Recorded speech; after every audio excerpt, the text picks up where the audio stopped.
Selamat pagi, selamat bertemu kembali untuk PJJ kita hari ini. Baik, kita masuk ke materi baru, yaitu mengenai transformator atau trapo. Transformator atau trapo itu masih berhubungan dengan pelajaran kita yang lalu, yaitu mengenai induksi elektromagnetik. Nah ini, besar GGL induksi elektromagnetik dipengaruhi oleh 5 faktor: kuat medan magnet, banyak lilitan, kecepatan perubahan garis gaya magnet, panjang penghantar, dan kecepatan gerak penghantar. Nah, terutama ini yang mau kita bahas. Jika makin besar N-nya ini, banyak lilitan ini, maka GGL induksi yang dihasilkan semakin besar. Baik, kita lanjutkan ke transformator. Ya, apa itu transformator? Transformator itu fungsinya untuk merubah tegangan listrik. Baik, sekarang kita lihat bagian-bagian dari transformator. Bagian-bagian dari transformator itu ada 2 bagian. Ada yang kita sebut dengan bagian primer. Ini, bagian primer ini adalah kumparan yang berhubungan dengan sumber arus listrik atau sumber tegangan. Maka kita sebut dia sebagai input. Dan bagian yang kedua adalah bagian output, itu yang berhubungan dengan bagian pengeluaran. Bagian pengeluaran itu seperti apa?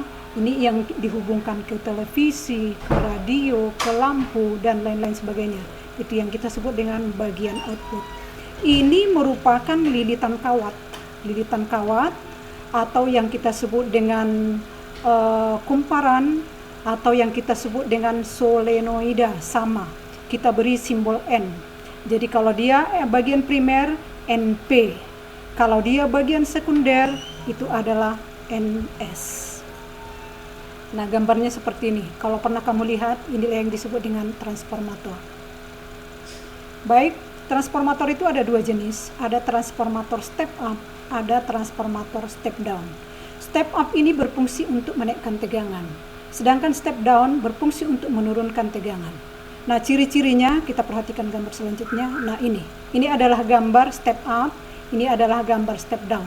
Ini yang berfungsi untuk menaikkan tegangan, ini berfungsi untuk menurunkan tegangan. Lihat dari gambar ini kita sudah bisa mengetahui yang mana step up, yang mana step down. Lihat dari ciri-cirinya yang tadi, NP lebih kecil dari NS ini. Ini lilitan primer lebih sedikit. Lihat 1, 2, 3, 4, 5, 6, hanya 6. Sedangkan ini sangat banyak. Jadi NP lebih kecil dari NS itu sudah pasti step up. Sedangkan jika NP-nya lebih besar daripada NS-nya, itu sudah pasti step down, menurunkan tegangan.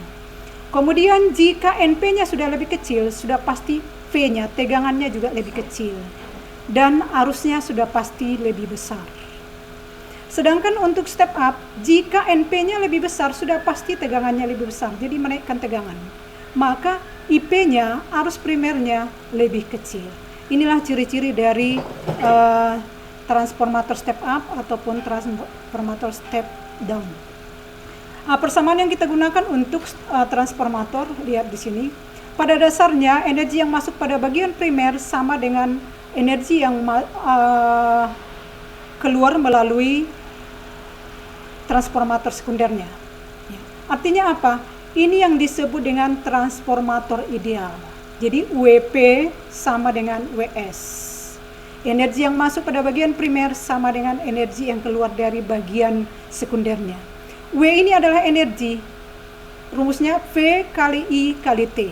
Ini energi pada bagian sekunder, VS kali IS kali T. Jadi kalau WP tadi VP dikali IP kali T. Nah, perbandingan antara VP dengan VS itu sama dengan perbandingan antara IS dengan IP, arus sekunder dengan arus primer. Sehingga hubungan ketiganya ini boleh kita tuliskan bahwa IS berbanding IP sama dengan VP berbanding VS sama dengan NP berbanding NS. Nah, keterangannya bisa kamu lihat di sini, ya, bisa dilihat.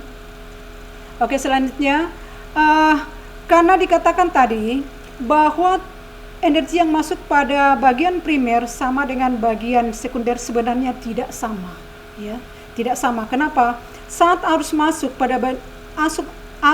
dari bagian primer ini, jika akan mengalir ke bagian sekunder, maka pada inti besi ini arus itu akan mengalir juga.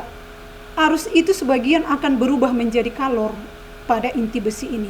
Artinya apa? Ada arus sebagian yang hilang, berubah menjadi kalor.